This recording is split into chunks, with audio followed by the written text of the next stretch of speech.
NJP थाना की police ने तस्करी से पहले 43 मवेशियों को जब्त किया है। गुरुवार की सुबह फुलबाड़ी संलग्न जोटियाकाली इलाके में कंटेनर से उक्त मवेशियों को बरामद किया गया। घटना में कंटेनर के चालक को गिरफ्तार किया गया है।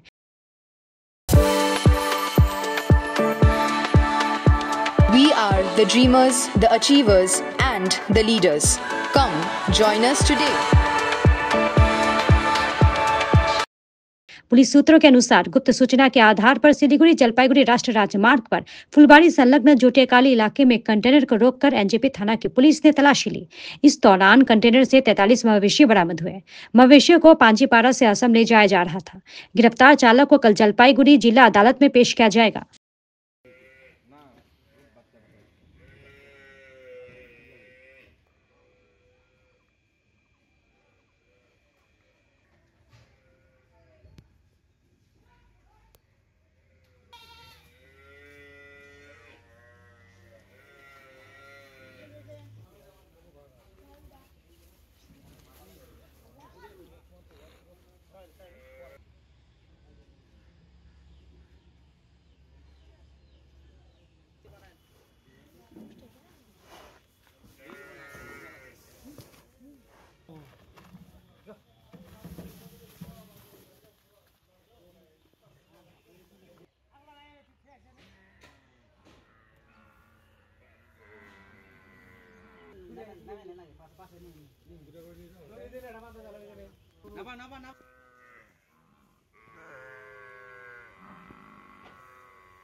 Napa.